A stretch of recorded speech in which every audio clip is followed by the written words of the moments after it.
Get them fired up and get them to the staging lanes, baby, because 8th Mile Apparel is now carrying Glowing Bracket Racing merch. Hats, t-shirts, hoodies, and much more can be yours today by visiting 8thmileapparel.com. We appreciate each and every one of you guys supporting the Glowing Bracket Racing YouTube and Facebook pages.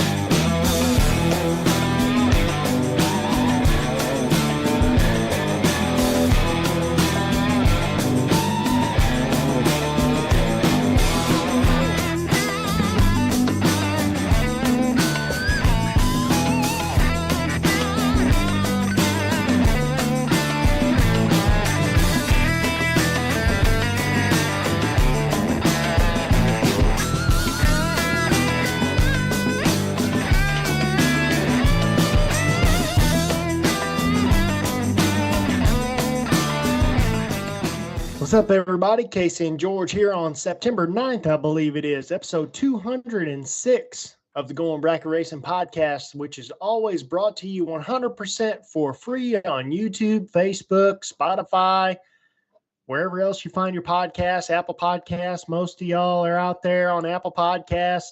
We're all over the place. I think we're in 9 different podcast forums, 12, 13, something like that. But you got to always thank the people that allow this to come to you for free, which is TSR Racing Products. Been with us since the get-go. Power Glides, Turbo 350s, 400, 727 transmissions. It's that time of the year. You need to freshen those up. You need to call them and get some parts. Brian Garrett, got any kind of custom parts you want for your race car? Got anything that you've invented on your own, to say the least, but you don't really like the looks of it? Brian Garrett can print that up all nice for you out of high-density polymers and plastics and save some weight on your race car. Syntex Printing out there in Temple, Texas. Sticker shirts, brochures, anything you need for your business cards. I may need some of them here in a little bit. Driven Racing Oil. Get the oil for your engine, for your race car. Get it for your truck. Get it for your transmission. Get it for your rear end. But most importantly, oh, and by the way, use that Speed Clean, because we all know that you've been letting that trailer, that white trailer, nice white trailer, is now green, sitting under those trees all year long. And I'm telling you, that Speed Clean takes that stuff right off right now without all that scrubbing. And I'm not kidding about that. And more than anything, use that code GBR10 because it saves you 10% off your entire order, no matter what you're ordering on drivenracingoil.com. Proform Parts, visit proformparts.com for your shop tools, your carburetors, your alternators, your accessories, shop tools, all kinds of stuff, man. They're always coming out with brand new stuff over there at proformparts.com. Crew Chief Pro software. I don't know if old Mr. Cool here that's on the horn with us here in a little bit uses that or not, but it sure seems like it. Crew Chief Pro software can get your dial-in figured out before you can figure it out, and that is the place you go get it, crewchiefpro.com. Don Higgins got it figured out for you. Gearhead Solutions, you're needing some parts for the wintertime, and you're needing some things to upgrade your race car, maybe make it a little bit faster. GearheadSolutions.com is the place to go. Access to over 1,000 vendors. Get the parts you need when you need them at gearheadsolutions.com. And I'm telling you right now that Trevor will get stuff to you.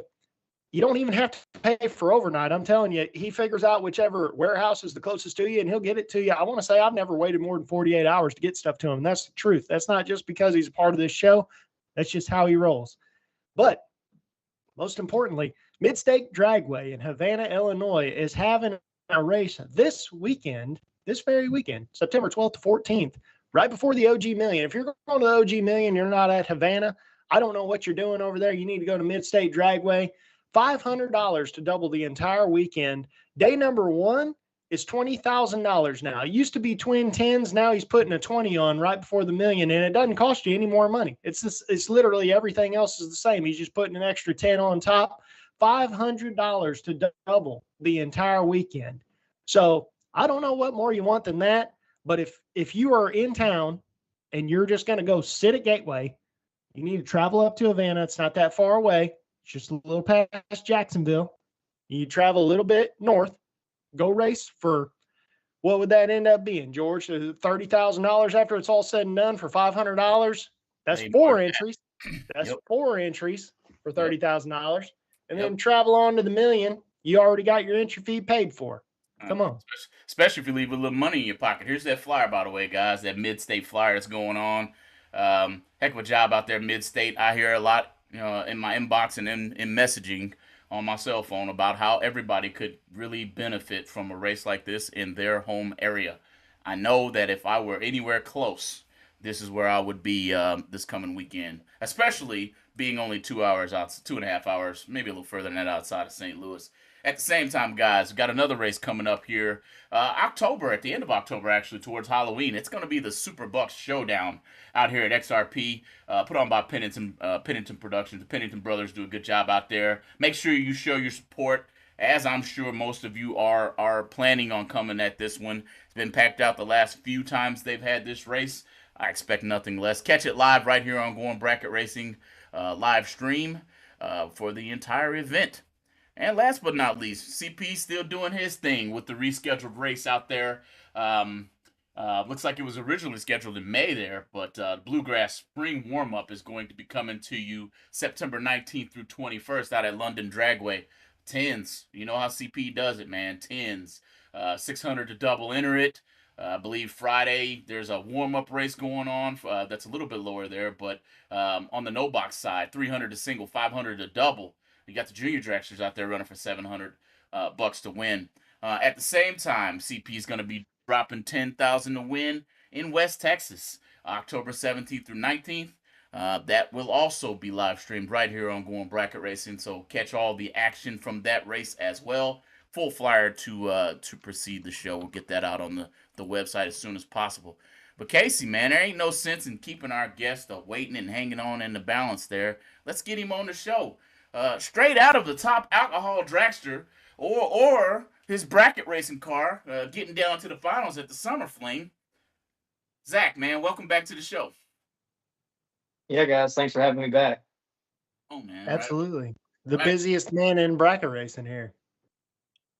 Absolutely. We're going to do it. I'm doing it right off the bat, Casey. I'm pulling the Band-Aid off, man. Semi-final finish. Finals finish at the Summer Fling there, man. And we were talking behind the scenes and kind of getting your thought process, man. Run down that final for us, dude. What'd you see in the final? In the final, I was talking about earlier, everything was, the car was good, I was good, we were laying down laps. I did have some luck when I throughout that. I did have 2 red lights, but the other guy was worse red than I was. So I had luck when I needed it, and then I was still laying down laps whenever I did turn it green. But like I said, the track is set there, got cold, and I think that's the disadvantage. I choose to go slow. I choose to be the slower dragster because I feel like once you take off in front and you put yourself in a position to stay in front, you're in more control of the race. They're not going to come back around you unless you want them to, or if you want them to come around you, then you just got to play it and drive out of the seat of the pants as it's developing down track. But that last pass, I was just laying down laps and wanted to do the same thing there. It was a 590 door car, and I hadn't seen that look in the dragster in a while, so I was expecting it to be really fast. And then halfway through the lap, I realized it's not near as bad as I thought that it was, and it's going to be really, really tight at the end. And that wind light didn't come on, so that seems to be the story this year is second place. So, You hey, said man. fairly Silver. tight too, a few 10,000s, I think you said, right? yeah, 10,000. Jeez. Yep. I remember seeing that on the screen. I want to say you were like 8 or 9 total in the buy run before that. Yeah, I was 8 total. I was 7 total twice in that race. I was 8 total in the buy run, and then I was 8 up front to his 22. So I had the room up front, but like I said, I just dialed myself out of the race. Yep. It's interesting you said what you said about being the slower dragster, because we had Cooper Chun on this after he won the Spring Fling Million in Vegas earlier this year. And that was one of our hot topics. One of our longtime followers, Troy Abercrombie, is also a West Coast guy. I'm sure you saw him this weekend out there at the Summer Door Car Shootout. And he was one of the announcers out there. He said, man, the one thing you really need to ask Cooper is, why did you, like, Cooper always is the slower guy as well. And he destroys people. And Troy said, in today's world, 99% of dragsters, their goal is, like, a fast dragster whenever we were all younger was, 470. Then all of a sudden everybody's going 60 and 50, and now they're all going 40s, and some of them are going O's, like Tyler Stein. He's O's everywhere he goes. Davies, he's O's everywhere he goes. I mean, it's just, what is, well, I mean, you already said you can let them around if you want to let them around. No, let's flip that. In the world of especially dragsters, I feel like dragsters more so than anything, it's a rare occasion that a dragster is dialed honest. Whatever's on their dial board, they know they can go it always. So being the slower guy, let's say, in Cooper's case, he's usually like 90s. He's significant. That's significantly slower a lot of times now, because it's crazy now to think that a 470 dragster is slow now, but it is. So how slow is too slow? At a certain point, I was seeing a dragster going a lot of rounds at the Fling in Vegas. That had a small block in it going like 540s round after round. Do you think that there's an advantage also in the fact that typically when it's a dragster versus dragster type layout, dragsters are not used to catching dragsters by a second? Yeah, I think you see, it's like, take it back to junior dragsters. We started off 990, then 890, then 790, and we were in our own age group, and we saw the same picture all the time. But then when that one kid that they couldn't afford the 790 motor, or they just, whatever they had was dialed 9 seconds, it's like, oh, no, what do we do now? It's kind of the same thing to me. Is like, I don't have bukus of money to throw it, but I do have a 250 blower sitting upstairs that has 75 runs on it, and I just choose not. And I went 430s. I did the 430s, 440s thing. It just wasn't what I had been driving.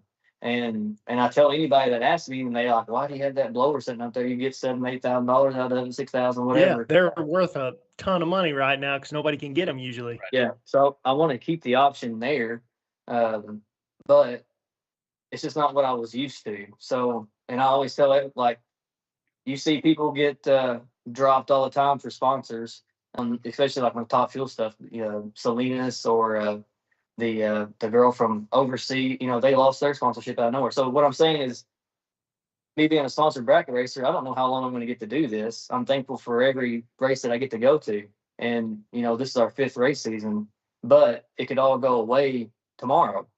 But I don't want to take the time to learn a new way, to spend a year or 2 years of relearn how to really hone in on going 430s, 440s, when I know what 480s, 470s looks like. Right. So more what you're saying is, in the position you're in right now, you need to produce results, not produce future results, because they care about right now. Yeah. If I keep on, my name's on the car right now, so I care what you're doing right now. I don't care what you can do. I care what you can do right now. Yeah. If we keep on putting it in the finals and keep on selling product, then we're going to keep on re-signing my contract. Yeah, and it's real good, too, that you say it that way, because I was talking to Casey Ball earlier, and he's basically a two-wheel rider, and took home the Ezel Dragster, which we'll have him on the show here pretty soon as well. But just talk about it, man. Coming to the racetrack, knowing that you're going to run your race, your lap. And that's what I hear you saying, man. You're comfortable at a certain point to where if you did put your blower on the car, now you got to spend probably a year. Maybe a little, probably a year. Yep. I fought it all year long. I mean, I went rounds. I was still doing good, but I was just fighting. I was fighting the car. I couldn't get it consistent. I needed to change converters. I still have a full-time job as well, aside from racing. So it's just if I could just, if racing was all that I'd done and I could go test and have, 20 different converters and just do that all the time, then sure, maybe I could hone it in quicker. But I still wasn't caught up to the speed of it. Like when I would run reverse the rows, when I ran that 480 or 490, 470 dragster going 430, it was happening so fast, and I've gotten so used to being in the front and looking back and having control that I always wanted to go past them and then do the work, and you can't do that. You got to be doing it as you're coming up to them.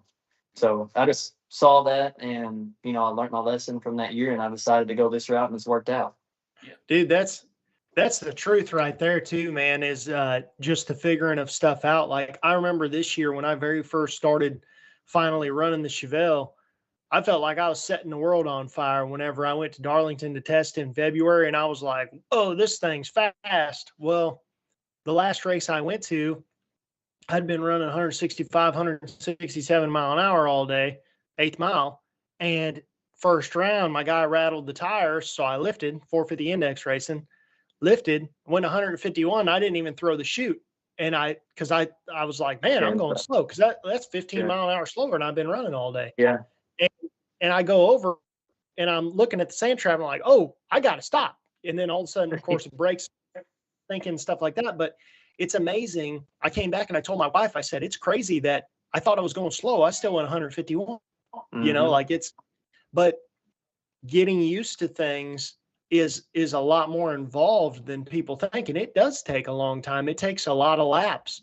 And when you're paying the type of entry fees and the type of travel that someone like you is doing, because you primarily go to these big money bracket races and stuff like that, you can't really afford to just learn on the job type thing. No, it makes it. So we just decided as a team to go back. All we did was take the blower off and change the timing, but just decided to go back to the naturally aspirated setup. It was fun while we did it, and we're going to keep it. Might put it back on later on down the road. But yeah, I just think as far as the dragster side go, now the door car side is different because it's all slow. You'll have that occasional 490 car, but typically 530s to 630s is going to be your range, and 560s is right in the middle. So you're kind of, you can terrible fast or terrible slow. Yeah, everything is judgeable. Now, I did learn that I'm probably going to step up my engine for next year and try and get to 470, back to the 470, 460 range, because I did notice that there were so many cars going 430s and 440s that it did make it difficult to judge. Gotta be a little closer to them. Yeah, so if I can put myself back in that, range of where I feel like it was 2-3 years ago. But that didn't happen every pass, but that's just one thing that I noticed that I would like to change for 2026 season. And but I did learn at 420, there's a big difference on spotting it from 435 to 422. Yes. Yeah. Yeah. Significant. Yeah, that's what got me. I was 5th or 6th round Saturday, and that's what got me. I was like, oh, he can't outdrive me. I'm not really, it's getting cold again. I had that in the back of my mind. It already cost me one round. I'm not gonna dial myself out of the race. So I'm holding a pile. And then I let him back around me. But it happened so fast. It's like, man, I underestimated that. Yep. Dude, I remember I was running so the Nova, my Nova is one of the slowest things I've ever driven. Since junior dragsters, it is actually the slowest thing I've ever driven. And I remember when I wasn't used to it, I was down like 654 or something. And to put that into perspective, as soon as I got on junior dragsters, I was in a 5.0 dragster. And then 470 dragster, stuff like that, typical stuff. And then I got my Nova, and it was a 650 car. I ran Ashley Smith, and he had a baby blower dragster.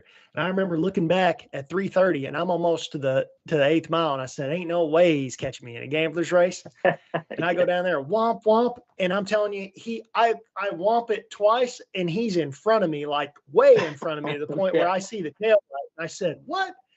He's at the ticket booth before I even get off the track. Needless to say, gave it back. Yeah. And it's crazy how hard some of that stuff back halves. my dude laid down like 10 total going 422 as well. I mean, I think he was like 9 dead and 1. Yep. So I mean, that's he didn't give me nothing to look at. Right. Yeah, it would have been tough to beat that no matter what. I don't care if you were side by side. I mean, that would have been one of those deals where you might have been out on the starting line already. But yeah, speaking of all this closure rate stuff, this is a perfect transition into the A fuel stuff, because that's really why I wanted to have you on more than anything, because you're following the stepping stones of what bracket racing was really made for, which is working your way up into the top tier stuff. And there's really only one thing above what you're getting ready to do.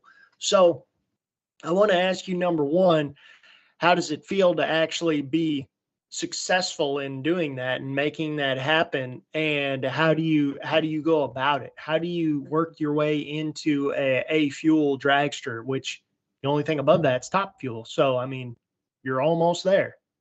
Yeah, it's definitely a different caliber. It's like from the very basics of how things are done and thought process. It's a totally different mindset. The conversations are more in depth and more. I mean, we still cut up and have fun, but it's just you're stepping into something that can hurt you, and you have to respect it, and you have to. Everything has a place. Everything has a purpose, and you have to make sure that those things are done. And that's my problem is. And Randy's not scared to tell me this, but I like to work on stuff like so. And when you're there, you're the driver. You pack the chutes, you put fuel in it, sit back and watch. And I've got to work on that part. But yeah, it's a totally different mindset. Have you seen that video going around of the Blue Angels? When they do like their pre-flight and they're sitting at a desk and they've all got their eyes closed, heads down, and they're like, they've got their imaginary joystick and they're going through the motions together, talking and going. That's like the closest thing that I can, like, it seems silly when you watch it, but when you go watch the Blue Angels perform and they're within feet of each other, and they could all kill each other. They're going so fast. That plays a big role in making sure everybody's on the same page, and that's the best outside example that I could think of as far as the mentality and state of mind preparation that you have to be in whenever you get ready to do one of those things. And going more in depth in that, obviously, whenever you're bracket racing, you're coming up there with a plan. I have this general idea. Figure out who I'm running, what they're dialed, what kind of car they are, who they are, and I'm gonna, refine my plan to go around what they're doing. Now, with heads up racing, that's a different thing, because your goal is obviously to go as fast as possible every single run. Doesn't matter what that guy's doing, because you need to get there as fast as possible. So what do you all talk about? Because it's more of a team sport. Like bracket racing is, kind of a team sport, but more or less it's the driver's sport. It's whoever is in the car. They are ultimately the person who wins or loses the race every single time, because even if you have a bad car, a good driver can win the race. Even if you have a bad driver, a good car can win the race. But it's still primarily based around what can the driver do and what can the driver accomplish. There are certain people who can win in cars that other people couldn't. And there's also very good cars that plenty of people could lose in. But at the end of the day, being a part of an entire team and having 5, 6, 7 guys all involved with something that everybody has to do their job perfectly. And I feel like driver feedback is more, it means more in a heads up deal, because, was it trying to chatter the tires here? I mean, I've looked at data logs on my car, and I was driving the car, so I knew it was chattering the tires, but the data log didn't necessarily say it was. So somebody's seat of the pants feel does mean something time to time. It's the same reason why John Force for all those years could out-pedal somebody. If there was two funny cars smoked tires, John Force winning every single time. There's a reason for that. So how do you come back from that and say, yeah, Race Pack's saying this, but I'm telling you it said this? Like, are you? Yeah. Is it still too new to really be able to put your foot down and say, no, I'm telling you? No, I mean, it's definitely completely different. I mean, I went 350 at 226 to the eighth, Mm-hmm. and 266 at 535 to the quarter was the fastest that I laid down at Bowling Green. But everything's happening so fast that you can still slow stuff down. I was a nervous wreck the first pass, and I ended up blowing the tires off. Wasn't nothing we could do there; just had too much heat in it. But the very next pass, it was a solid pass. It was good. But right past half track, about 800 foot, everything just turned into a horizontal line. Scoreboards, cones, wall, it was all a straight line. So I just lifted through the chutes. I still went 165 at 585. So you're still rolling, and I had the chutes out at 1,000 foot. But anyways, I come back and I told Randy, like, hey, it was shaking. Like, it started shaking so bad I couldn't see anything. And he's like, well, let's pull up the data logger. And he said, no, it looks like it was fine. I was like, well, I'm just telling you what, he's like, did you have your chin strap pulled tight enough? Because you have you have 9 straps on you in a top alcohol car. And he's like, did you have your chin strap tight enough? And I was like, well, I'm not really sure, but it doesn't feel like that was it. And he said, let's go balance the tires. So after he thought about it for a while, he said, go take the tires off, go balance them. So I took them down there, and they were out of balance. And the next pass, it was smooth sailing. So yes and no, you can, when you're moving that fast and you can't see anymore, yeah, something's going on. Right. But his didn't show any spinning or rattling or anything like that. But it was something as simple as the tires being out of balance. So it wouldn't show that. I saw one of his videos too. He was explaining that actually for the first few runs, he doesn't necessarily balance the tires because they're going to take some off of each one.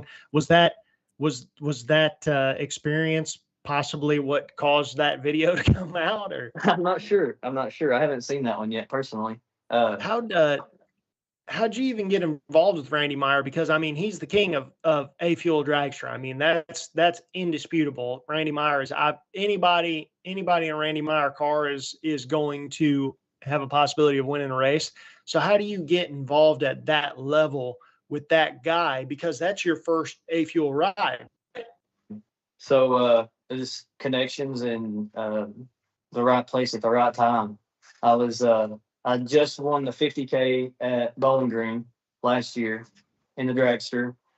And Alex, that takes all the event photos at all the national events and some of the TV races, he brought me my event photo for the winner circle and was congratulating me. And he's like, hey, have you ever thought about driving Top Fuel? I was like, well, yeah. And he's like, well, what about Top Alcohol? I'm like, yeah, I mean, that's the path that I want to go down. He's like, well, I have connections with Megan Meyer and Randy Meyer if it's something that you think you want to go down. And I said, yeah, absolutely. I said, get me in contact and let's have the conversation. And then they came to Bowling Green, the same race that I raced at. They were there last year. So I met Randy there and we went over the prices and what I would have to do in order to get licensed and then, see what the future held for racing an event. The licensing was funny. We were planning on doing where were we going to go? I think we were going to do St. Louis. And he said, then he called me and he's like, hey, we're not going to go do St. Louis. We're going to go to Phoenix. I'm like, oh, that's halfway across the United States. Right? Yeah. This thing just got really expensive. So I was like, well, we'll just see, we'll see how it goes. Yeah, we'll plan on it and just see what happens.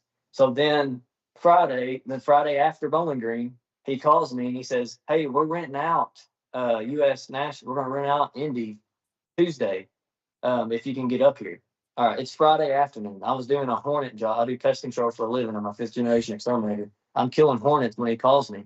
And I did the, what was it called? Anyways, I had to get 3 super comp or top dragster passes. And then I think it's called an advanced license, and then step over into the top alcohol. So I had nothing. It's Friday afternoon, and he's wanting me there Tuesday. So you got to bring your own car to even do the stepping stone stuff. Yeah, so luckily Bowling Green's having a test and tune Saturday, a quarter-mile test and tune.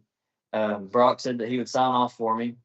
So I went and done that. Well, now I don't have any safety gear, and it's completely different. But Tommy Cunningham that owns Stroud lives about 10 minutes down the road from him. So, I mean, that's what it just all worked. All the pieces to the puzzle all just fell into place. So I called Tommy up. He got me the stuff that I needed. Zack and let me wear his suit and shoes. Tommy got me the rest of the gear, and then we were off to Indy and got licensed. It just all happened at right place, right time. Man, well, I heard that, man, and definitely I want to hear more about it when we get back, because I'm gonna start asking this certain questions about how bracket racing kind of plays a part in Top Alcohol Dragster. Before that, though, let's give a moment of time to our marketing partners. You guys make sure to hit the like and the follow and the subscribe. If you're listening out there on the road, make sure you're being careful while you're driving and all of that. We'll be back with a little bit more from Zac Fulcher right after this. Innovation never sleeps at Proform, and we're making our popular Black Race Series carburetors even better by adding new features that will set them apart from the competition. Some of the newest features include a newly designed main body with contoured Venturas for better airflow, and a new inside and outside two-step down leg boosters for increased atomization and better throttle response. Also, newly designed fuel bowls with increased internal baffling for better fuel control and the lower fuel ramp for reduced turbulence. There are also some new upgrades to point out. The fuel bowls now both include nitrofill floats, and the throttle base plate now has slabbed shafts for better airflow. These new features, combined with the fully adjustable high-flow main body with screw-in air bleeds, billet metering blocks, high-performance billet throttle base plate, and aluminum fuel bowls with sight glass windows, makes for a great street strip carburetor that packs a punch.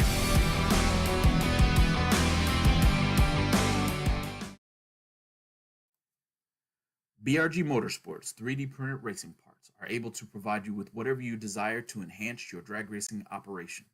Items like safety belt magnets, nitrous bottle holders, and even quick release delay box mounts are able to be obtained from BRG Motorsports 3D printer racing parts. Have a look at top-selling items such as helmet hooks and steering wheel hooks, which are proven to make it easier to maneuver throughout your race car. You can contact BRG Motorsports 3D printed racing parts at telephone number 765-729-1177. All right, welcome back. Going Bracket Racing, Casey. I don't know what episode this is. I think you said 206. Whole bunch. I get lost in it, man. It's tunnel vision at this point. But thanks, guys, for being with us. Another episode of GBR, and being the most important part of this whole thing is the GBR community. We can't thank you guys enough for being with us. Special shout out to those who keep pushing us along there. Proform Parts, Ken Jones Racing Products, Crew Chief Pro, Team 14 Motorsports, BRG Motorsports, 3D printed parts.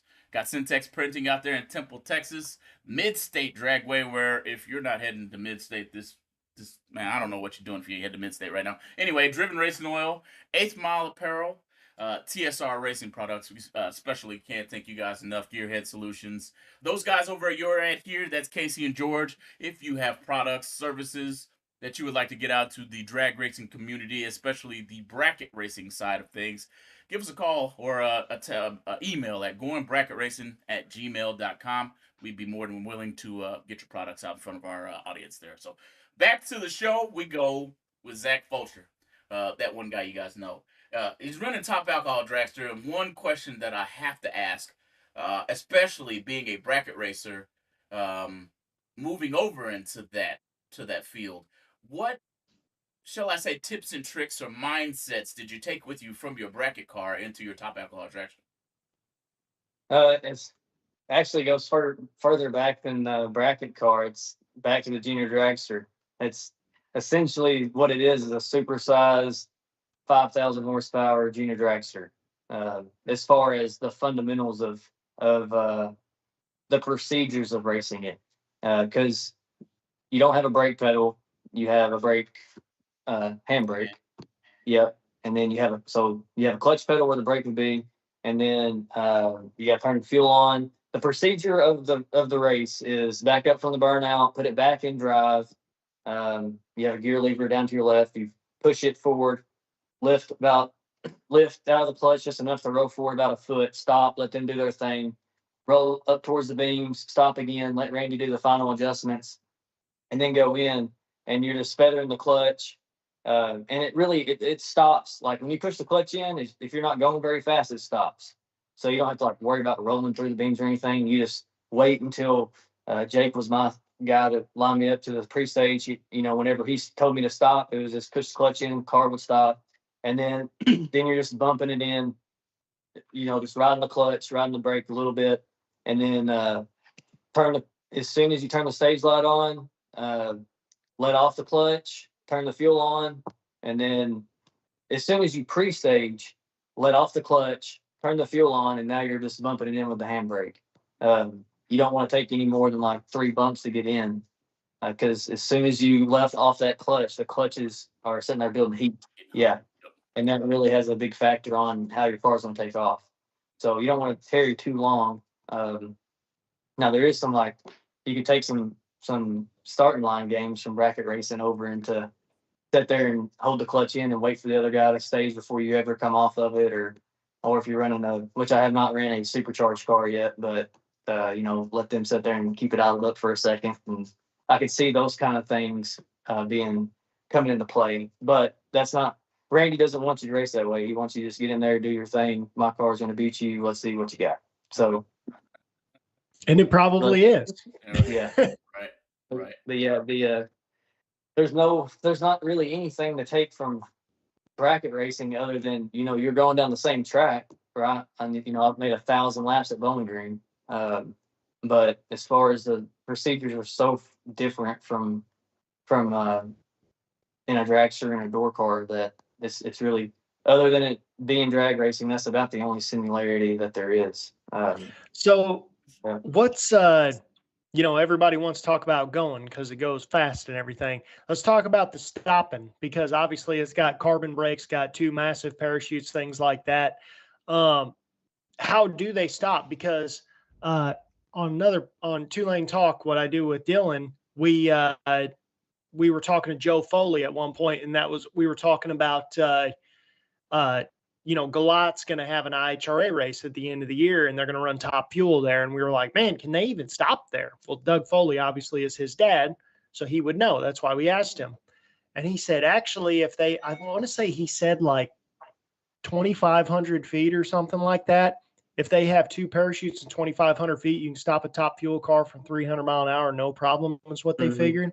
So being somebody who's driven, obviously not a top fuel car, but about as close as you can get to one, what's stopping like? Oh, it's so I was really, I know what stopping's like in my 480 Dragster or my 560 car at Bowling Green, and it ain't nothing to stop there. But like if you just go through coasting, it can still come up on you pretty quick sometimes, the first turn off. So I kind of had myself amped up about that, just worried about how that was going to be. And then I went down there and watched some funny cars that were testing, and they could have made the first turn off if they wanted to. So it just kills so much when those chutes pop open. It slams you forward, but it's not. The tighter that you're strapped in, the less that you feel it, I feel like. But yeah, it's also on a safety device, so it doesn't always work. You don't ever want to count on it. You always want to be the one to throw it. But if you do go through the traps and you don't throw the chutes, there is a safety timer that will throw the chutes out for you. How do the carbon brakes feel? Because I've seen a lot of people, I know bracket, very fast, very high-end bracket cars now are starting to have carbon brakes, and I feel like a couple of them actually got crashed because they don't really understand that carbon brakes, the hotter they get, the better they stop. Yeah. And they keep mashing into it, and eventually it locks them up. And, I never I touched the brakes. Throw the chutes, grab the brake handle one time, and then it's done. And that's what I was very surprised, because I've never had a car with 2 parachutes before until recently. And I threw both chutes at Galat, and I think I went 159 or something like that. I don't know, whatever I went, transmission was still junk back then. I threw both chutes, and I didn't think I was going to get off the end of the track.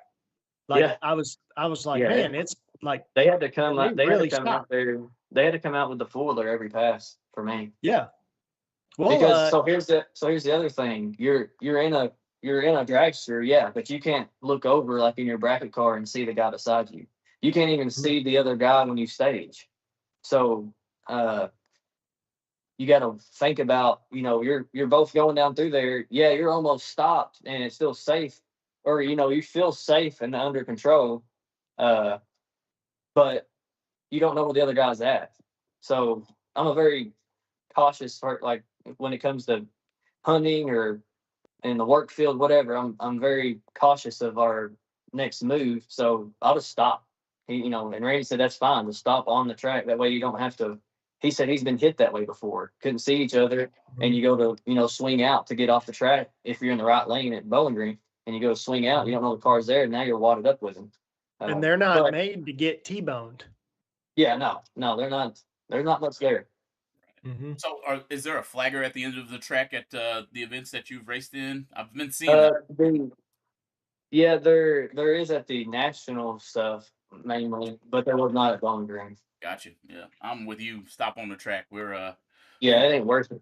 We're gonna stop on this track. You can get your 4-wheeler and push me off this thing. Yeah. Yeah. Do you think that because this was right before Norwalk, and obviously we know how good you did at Norwalk, do you think that running 270 mile an hour essentially the weekend before slowed everything down for you? Like I always think about it in a way of like a baseball player swinging a bat with the donut on it before they go up to hit.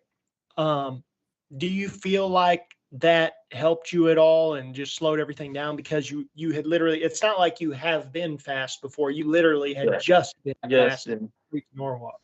I would say the feel is different. I mean, it felt like I was going nowhere in my dragster in comparison to that. But I think what helps the most is like getting into some of my racing routines, and I do go pretty in depth with any race that I'm going to. But like I'll get on YouTube, and if I've never been to Norwalk, but before I rode through Norwalk, I already made 20 passes. I think that stuff helps out the most. Just like that, that Blue Angels video I was talking about. It's the same thing that, mental preparation is, because that's all we're doing. You're asking the human body to perform within thousands for 16 to 12 to 18 hours, depending on the event. And most people would say that that's not possible. So you just have to, you got to set yourself apart. You got to do what other people aren't willing to do. And the tree's not always going to be the same at every track. They go and change it, but most of the time it's going to be pretty close. So I'll go and find a YouTube video of the tree and hit it a couple of times, react to it. And I think that kind of stuff prepares me more for those situations than going 270 and then back to 140. It definitely slowed. I've never heard of that before. Yeah, that's really interesting, by the way. Definitely something maybe all of us need to do a little bit more often. Casey, I know Casey will do it, and I'll do it myself, especially first time at a new track. I'm going to get out there and maybe ride the 4-wheeler down the track or take the golf cart down the track and figure out what all's going on at that track. Well, seems like another way to do it by going on to YouTube and looking at the track you've never been to, especially with the media coverage we have nowadays. That's pretty interesting. And then, so Randy, he laughed at me and said it's going to be totally different when you get in there. But so for 3 weeks leading up to the race, I put on all my top alcohol gear. I got in my dragster. I closed my eyes and I went through the motions.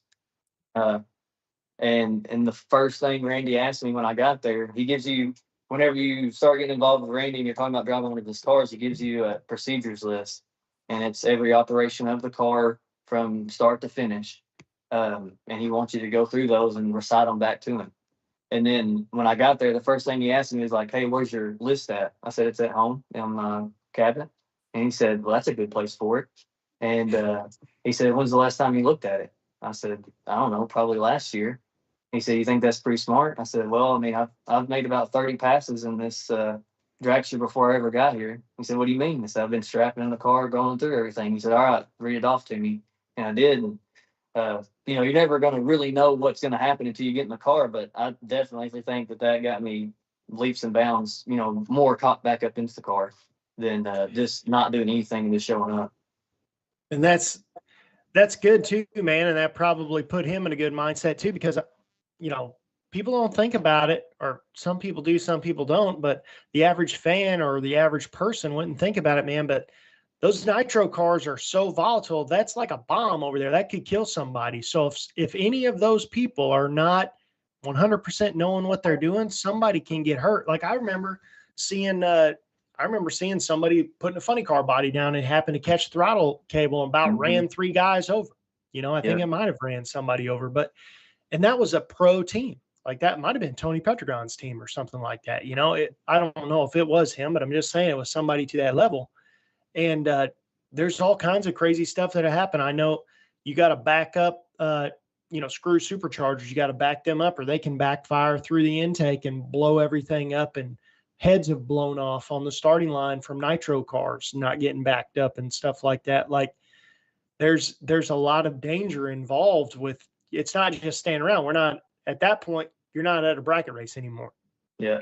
Yeah. You're not, as Randy said, we don't just splash fuel in them and put the battery charger on it and wait for the next round. So exactly. But Rich, JJ, Jake, I'm Andrew, all those guys, Randy, I'm the driver. I'm the one that everybody sees go down the track. But those guys are just as mentally in depth and prepared as I am. And they have to be. For you, though, to be able to get into that mode. Because like you said before, you like working on things. Mm-hmm. Do you consider it a hindrance, or did it actually take a pretty good weight off your shoulder and allow you to focus a lot better? It allowed me to focus on my job of I got to make sure that my fuel percentage is right. We run 95% nitromethane, so you got to make sure that the nitro percentage is right. And then you got, a little bitty, I think it was an 8-ounce bottle of alcohol, methanol. You pour that into the fuel cell, that would drop it 0.2, drop it 0.2. So, it doesn't take much. So you got to really, and if you're hot, if you get down there and you're hot, then you're past it and count. So just playing that, and then it changes at a temperature. You can't be under 50 degrees. The fuel can't be under 50 degrees or 55. And the percentage kind of changes with the temperature. So you just got to kind of watch that kind of stuff, and being completely green to that and being my first time doing that, it did allow me to focus on that. So yeah, just fuel, shoots, and then making sure all my safety stuff was in the car ready to go. That was my only job. Yeah. How does that help me on the bracket side too? We all do pretty well everything when we bracket race. Casey, you do everything when you top sportsman race or Mad Dog it. And I wonder how much easier it would be if all I had to do was take the car to the pits, or better yet, ride a golf cart to the pits, get in the car, put my helmet and gloves on, and then go stage the thing, go drag racing. How much easier it would be. That's interesting. It does, because I come right back into my racing world. Well, my granddad, he puts the fuel in my dragster every time I get back. Sometimes, so I still have to double check that. Or he refuels the jugs up sometimes, so I got to double check that and make sure. But you don't have to double. Everybody keeps everybody accountable on that level, and it definitely took some getting used to, and it's still going to take some getting used to for sure.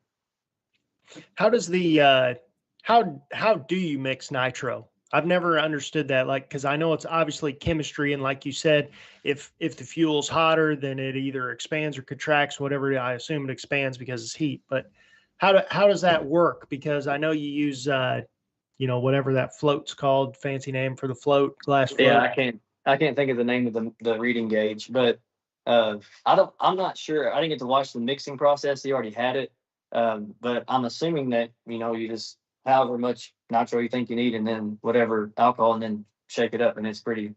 I don't think you have to blend it, because you do have to mix it, but I don't think it's like a very intensive process, because when I would pour this little cap in, I would just pour it in, and they had a circulator on, and you wanted it would take about 10 minutes to get it all blended together, and then just recheck it again. But yeah, I'm not sure of how he actually mixed the nitro. He already had it all pre-mixed and ready to go when we got there. I got you. Let's talk about before this show's over, because I know this is obviously bracket racing channel called Going Bracket Racing. You've been on here before, you know. The so OG Million's coming up. That's where you're going next. We all know that. What do you think about 30th anniversary race? How much would it mean to you to put your name on the OG check? And what do you think about you know, they're doing the all-time winners race for the gold card? Yeah. One of the coolest things ever. Jenny Folk's doing super cool Yeah, that deal. is pretty cool. Let's just talk about, I guess let's just start off because there's like 900 questions. That's a typical Casey question right there. So what would it mean to you to be able to actually put your name on the OG check and say, I'm one of those guys? And what does it mean to someone's racing career to be involved with that? Am I still horizontal? Yeah, we see you. Oh, I got you. Hold on. Yeah, you're good. I'll fix it. Yep.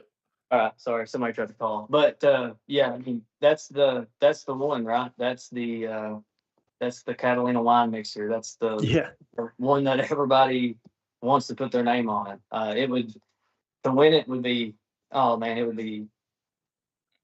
definitely put me on top of the world. That's been the childhood dream, right? I mean, that's part of the bracket program of why. So up until me getting my sponsorship, I never entered the million. I always raced the races around it, but I've never been able to afford to enter it. So now at this point, I've only been entered in it 4 times because one year when I had the blower car, I pulled out. I didn't feel confident enough on spending the money. So, that's the kind of the whole point of this operation is to chase those prestigious prizes and the legendary races like the million, the OG million. Not saying that the $500,000 that's coming up after that or Peter's Fling Million is not prestigious, but you know the OG's the OG. That's what everybody. You know, when I was a teenager, what can I do to make enough money to just show up there and run the 40s? But you know something? Right. It's the U.S. I'm sure if we asked them, all the people you named, be it Britt Cummings, be it Peter Biondo, it doesn't matter who the promoter is.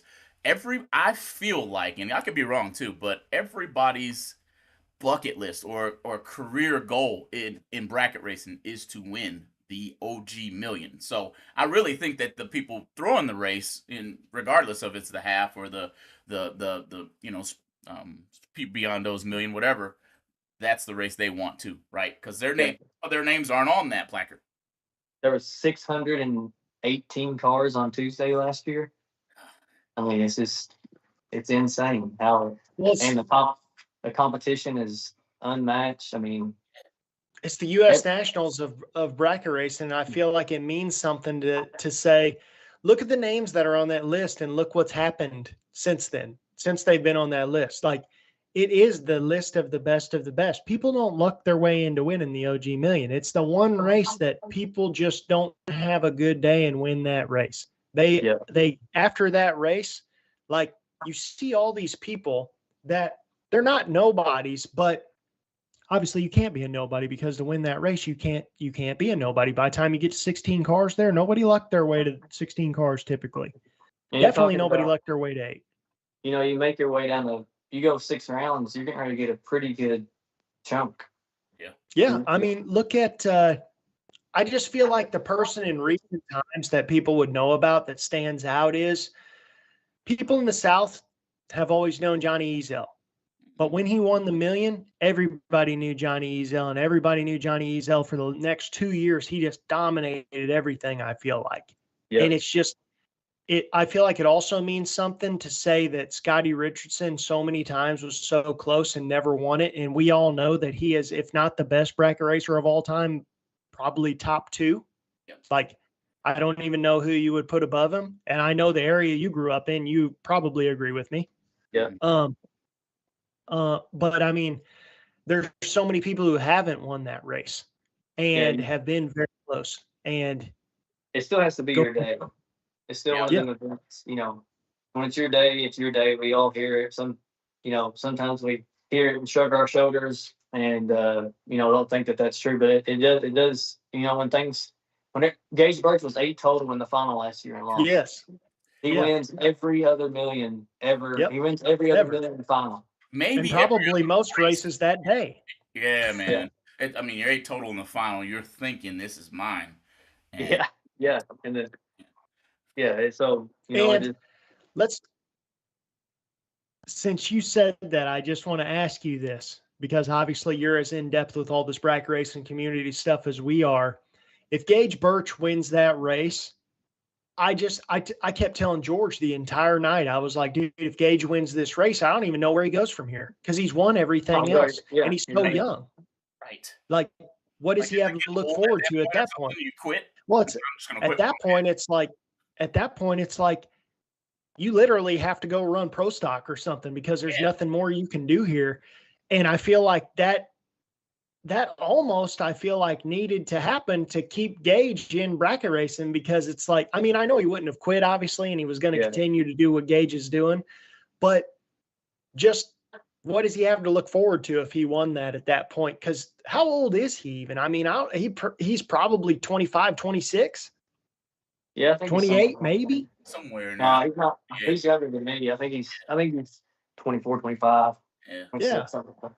But what makes Gage is like, since I've been in this scene, I've been able to be around him more often. And I'm not saying that we're best buds. We talk to everybody or talk to each other every day, but just being around him, he loves the sport. So I don't think it would change. That's what makes Gage Gage. Like, it's not about the money to him. It's about the love of the sport and competing on a level. So I don't think he'd ever quit bracket racing for sure. Even if He he won fits- it, I think it would just be another. Yeah, he would be excited about it and be, glad that he done it. But I don't think he'd let it get to him. It makes sense Like that Sean Langdon, where you go to the professionals, but you still drop down to the brackets because that's your heart in the first place. Yeah. That makes sense. Yeah. it's interesting that he ended up being so deeply involved with the Williams crew, because that's their same deal. They're the same way. Like, that's cool that they won. We're just going racing. Like, it's cool if they won $5,000. It's cool if they won 500 grand. They're going to celebrate the same way, no matter what happens. It doesn't matter. They just want to win the race. Yep. What That's would right. you say, if you win the OG million, how's that work for Zac Fulcher if it's all said and done? Like, how's the celebration go? You're right by casinos. You go to casinos. Do you just go to sleep, get ready to race the next day? What's the master plan? We probably wouldn't race the next day, but we would definitely probably be back at work on Monday, just business as usual. Yeah, I would definitely.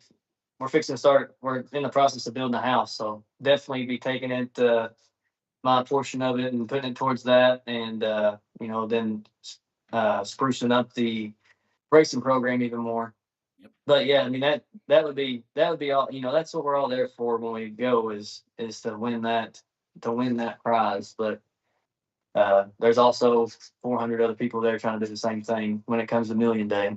Yeah, probably with the same exact thoughts too. Like myself, I can see myself not even being able to go to sleep after winning a million. So definitely, I'm not racing the next day. It's done. Hopefully, there's something else to do. Maybe if I have my golf clubs, I'll just go golfing or something. You know what I mean?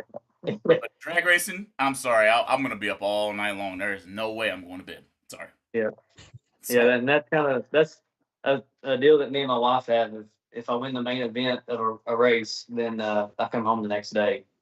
So that's I would definitely stand by that and live the race another day. So think about it. That would be a heck of a ride home too, man.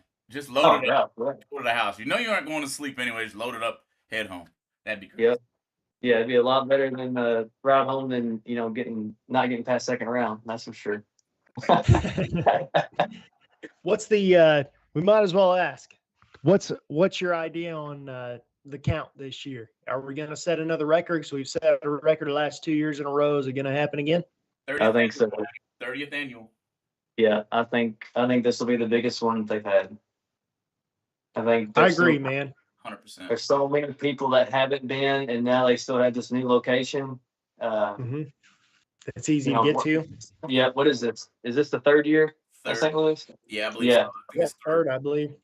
Yep. But so it's still centrally located.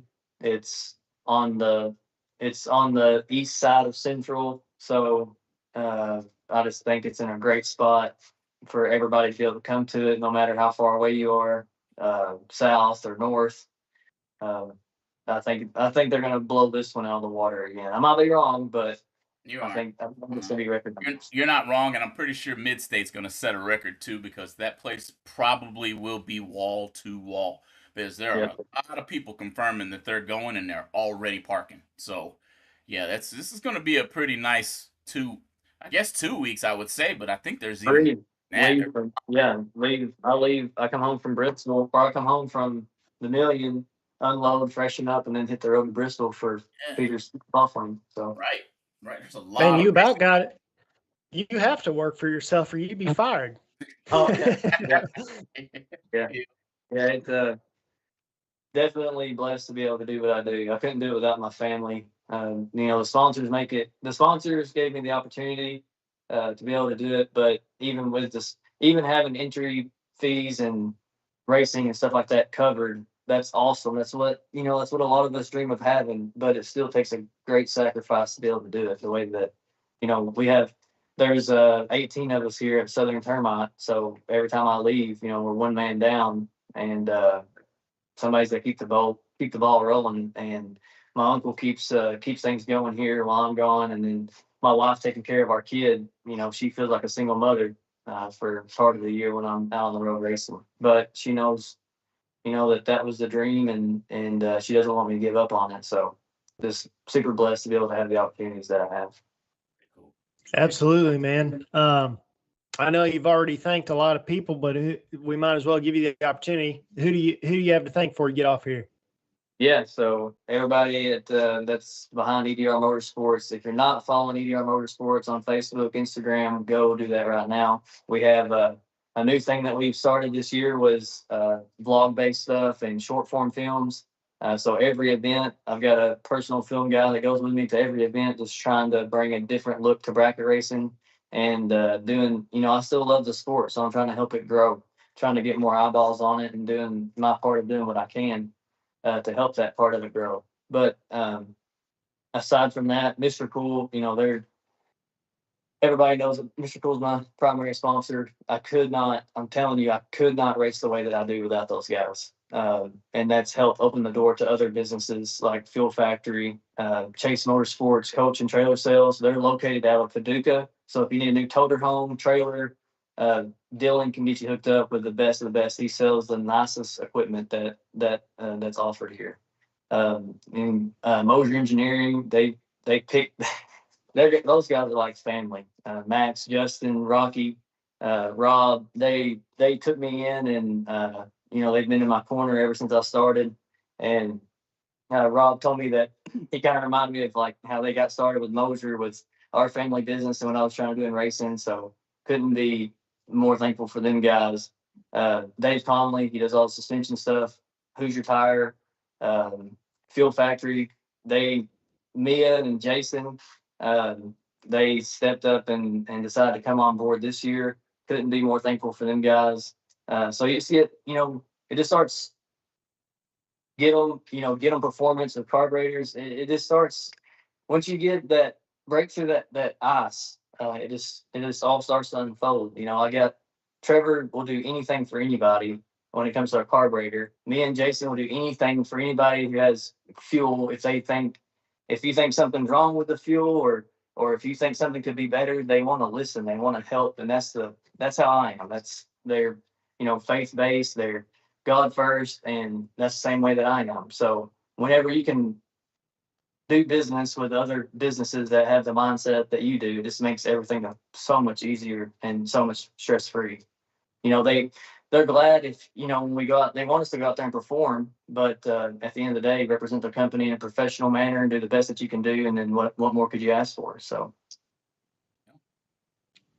That's good stuff, man. That is good stuff, man. And as always, man, you're more than welcome to come back to GBR as many times as you'd like. This always turns into a really good conversation and pieces and information that people can take home, maybe apply it to their racing operation or tweak it just a little bit to their satisfaction, man. So, Casey, what you got in closing, buddy, before we get out of here? Hey, before we close, I got one more section I would like to share. Yeah. All right, so shout out to Tommy Cunningham and Stroud too. He makes sure that we got all of our safety equipment. But you're talking about how fast is the car? What's it feel like? How do you? All right, so on my what was my last No, it was first round. First round, I take off in the top alcohol car. I take off and I'm like, man, I didn't turn the fuel on. Like this thing feels like a perfect. And I look over, as I'm bouncing down through there, I look over and I see the handle is pulled back. It's like, all right, I turned it on. So I still went through. I went 256. I went 565 at 256. And I come back and I told Randy, it's like something. I mean, this thing felt like a turd. Like it did not feel fast at all. And then he pulls it off. I had a broke rocker arm and I broke it 1 second into the run. So I was running on 770. Yeah. So That's crazy, man. Yeah. But then the very next pass, I go 545 at 263. It felt like a rocket ship. Like it's just and it's not, we weren't even 10 miles per hour faster. It's crazy how those things act. I remember I was texting you the other day and I said, what's it feel like? Like, does it just pull all the way to the end? You said 1,000 foot, it kind of feels like it's like, that's it. Yeah. 1,000 foot is done. It's just making the noise. I heard the difference between an A fuel nitro car and a top fuel dragster is the supercharger basically makes it where at 8th mile, it pulls just as hard as it pulled off the starting line. It just keeps pulling. And some people say it pulls harder at that point because the clutch all locks up. Top fuel's going almost 300 to the 8. So there's definitely I'm hoping that somebody goes 3 because it's going to be November 4th. First week in November, the air's going to be good out here. I would love to see a fuel car go 300 at Galot. That's what I'm hoping for. I think I saw that'll happen. I was looking back at U.S. Nationals, and there were some like 294s, 296s to the mile per hour to the 8th. I'm like, that's insane. It's definitely. I couldn't imagine. I know there's a difference. There has, yes, I'm going fast in a top alcohol car, but that has to be a totally different. I mean, you're adding what, 6,000 more horsepower? Oh yeah. At half track, I bet you half track for us 8th mile racers, 330. I bet you at 330 they just take off. Like, I mean, I would love to see them side by side with each other at some point, which running 8th mile, you could almost, obviously the A fuel car would lose every single time, but I'm just saying you could almost do it at least qualifying together or something. Yeah. See the difference. Top fuel, you can almost with their 8th mile time, you can almost hit the pedal, and by the time you think lift, and you're already at 8th mile. Yeah, pretty much, man. It's crazy, man. But I know obviously we told you this would be an hour and everything. You got a lot going on, busy span in bracket racing, like I said, and heads up racing, evidently. But wish you the best at the million. Going to be watching you, of course, on YouTube and everything on Motor Mania, and just like everybody else, hopefully we get to have you back on here shortly and talk about what an OG million win feels like, man. No, I'm hoping that you are 1,000% correct. Hey, see y'all later. Episode 207 next week. See you guys. Hang in there.